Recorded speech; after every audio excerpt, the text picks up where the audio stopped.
Assalamualaikum warahmatullahi wabarakatuh.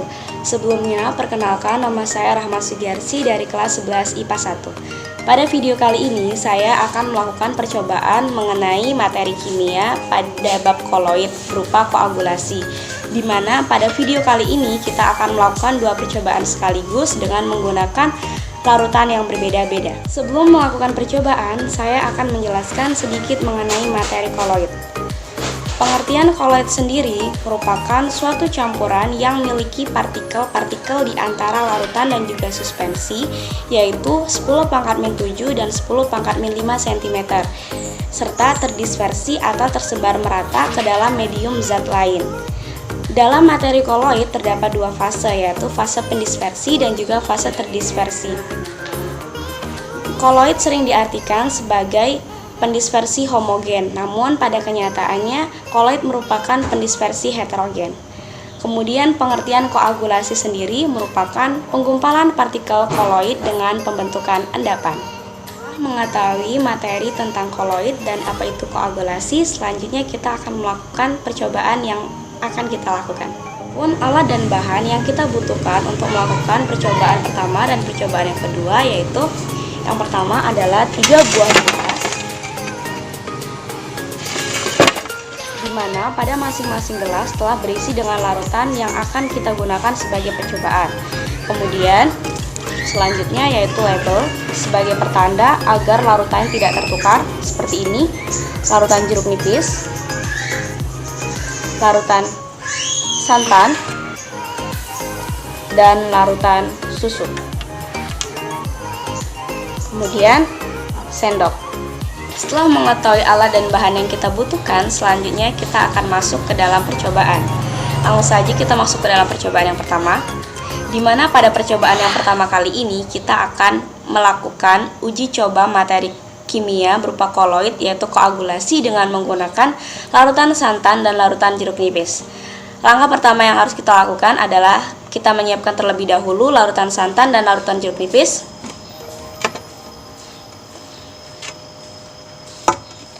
Kemudian beri label agar tidak tertukar. Setelah kedua bahan ini siap, kemudian ambil sendok. Setelah itu ambil kurang lebih 2 sendok makan larutan jeruk nipis dan masukkan ke dalam larutan santan.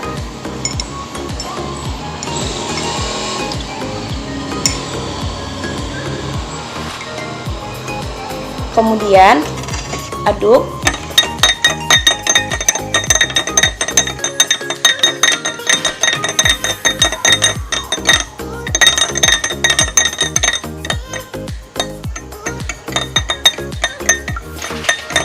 Dan kita tunggu untuk beberapa saat hingga terjadi perubahan.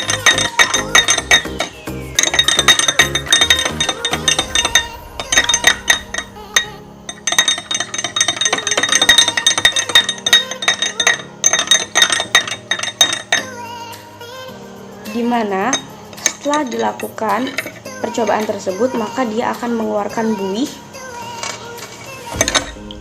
dan larutannya pun menjadi lebih encer. Bisa dilihat larutannya lebih encer dibandingkan awalnya. Selanjutnya kita langsung melakukan percobaan yang kedua, di mana pada percobaan yang kedua kali ini untuk materi koloid berupa koagulasi kita menggunakan larutan susu dan juga larutan jeruk nipis. Pertama-tama kita ambil dulu larutan susu dan juga larutan jeruk nipis.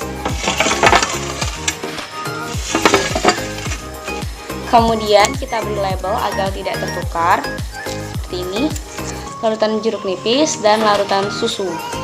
Langkah-langkah yang harus dilakukan adalah, pertama kita ambil terlebih dahulu 2 sendok makan larutan jeruk nipis, kemudian masukkan ke dalam larutan susu.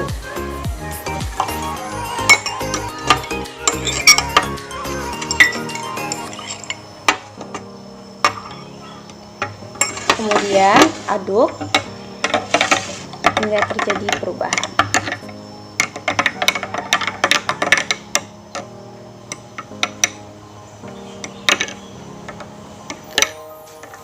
Dapat dilihat di sini berubah menjadi gumpalan.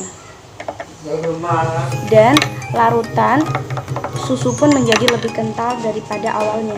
Melakukan percobaan pertama dan percobaan yang kedua, ini merupakan hasil dari percobaan yang telah kita lakukan. Dilihat dari larutan santan, di sini sangat encer dan membentuk buih.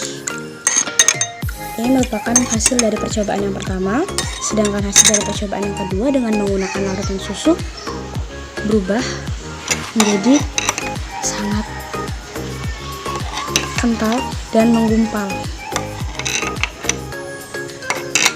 Dari percobaan pertama dan percobaan kedua yang telah kita lakukan, dapat disimpulkan bahwa larutan susu akan membentuk gumpalan dan berubah menjadi lebih kental, sedangkan larutan santan akan mengeluarkan buih dan menjadi lebih encer, serta warna dari larutan santan dan larutan susu berubah menjadi lebih keruh. Hal tersebut dipengaruhi oleh proses koagulasi dan juga absorpsi.